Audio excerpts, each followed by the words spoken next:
ব্রাহ্মণবাড়িয়া শহরের কলেজ পাড়ায় ছাত্রলীগ কর্মী আশরাফুল রহমান ইজাজকে গুলি করে হত্যার ঘটনায় জড়িত হাসান আল ফারাবি জয়কে গ্রেপ্তার করেছে গোয়েন্দা পুলিশ। শুক্রবার ভোরে নেত্রকোনা জেলার কুতুবপুর গ্রাম থেকে তাকে গ্রেপ্তার করা হয়। তার দেয়া স্বীকারোক্তি অনুযায়ী ব্রাহ্মণবাড়িয়া জেলা সদরের ভাটপাড়া গ্রামের একটি ঝোপ থেকে হত্যাকাণ্ডে ব্যবহৃত পিস্তলটি উদ্ধার করে গোয়েন্দা পুলিশের সদস্যরা।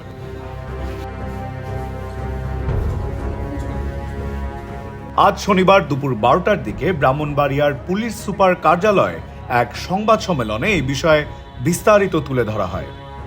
এই হত্যাকাণ্ডের ব্যবহৃত যে অস্ত্র, সেই অস্ত্রটি উদ্ধারের জন্য তার দেয়া তথ্য অনুযায়ী কয়েকটি জায়গায়, অর্থাৎ প্রথমে কিশোরগঞ্জ, ময়মনসিংহ, নেত্রকোনা, তারপরে ভৈরব, আশুগঞ্জ, এসব জায়গায় অভিযান পরিচালনা করা হয়। মূলত সে প্রথমে বিভ্রান্তিকর তথ্য দিয়ে বিভিন্ন জায়গায় অভিযান পরিচালনা করিয়েছে। অবশেষে তার দেয়া তথ্য অনুযায়ী এই গত রাতে, অর্থাৎ রাত অনুমান 11:15টার সময়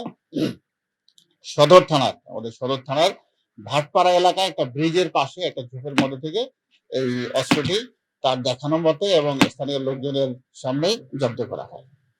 তো গ্রেপ্তারকৃত হাসান আল ফারাবি এই হত্যাকাণ্ডে তার সম্পৃক্ততার কথা আমাদের কাছে স্বীকার করেছে এবং তিনি স্বীকার করেছেন যে তিনি নিজেই গুলি করেছেন। অর্থাৎ মূল কারণ হিসেবে তিনি যেটা বলেছেন যে এলাকায় তার একক আধিপত্য বজায় রাখার জন্য পূর্ব পরিকল্পিতভাবে এই ইজাজকে মাথায় তিনি গুলি করেন এবং এটা ছিল পূর্ব পরিকল্পিত। এর সাথে এই মামলার 1 নম্বর আসামি অর্থাৎ খোকা সহ আরো অনেকেই এই পরিকল্পনার সাথে ছিলেন। তো আমরা তাকে আরো যতটুকু সময় পেয়েছি জিজ্ঞাসাবাদ করেছি। তো তাতে তিনি জানিয়েছেন যে তারা মূলত এই 1 নম্বর আসামি খোকা, গ্রেপ্তারকৃত আসামি জয় এবং ভিকটিম ইজাজ, তারা একই এলাকার, একই পাড়ার কলেজপাড়া এলাকার বাসিন্দা। তো কলেজপাড়া এলাকার মূলত প্রভাব প্রতিপত্তি বজায় রাখতো এই জয় এবং খোকা। তো খোকা এবং জয়ের দেখা যায় যে অনেক সিদ্ধান্তকেই এই ইজাজ এবং তার অনুসারী কয়েকজন মেনে নিত না, মাঝে মাঝে তারা বিরোধিতা করত। এটা নিয়ে তাদের মধ্যে দ্বন্দ্ব।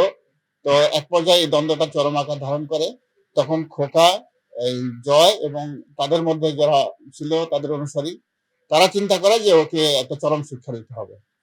তো এই পরিকল্পনা থেকেই তারা তাকে মারার একটা প্ল্যান করে এবং গত 2 তারিখে এই যে অস্ত্রটি ব্যবহৃত হয়েছে হত্যাকাণ্ডে, এই অস্ত্রটি এই শহরেরই আরেকজনের কাছ থেকে এই খোকা সংগ্রহ করে।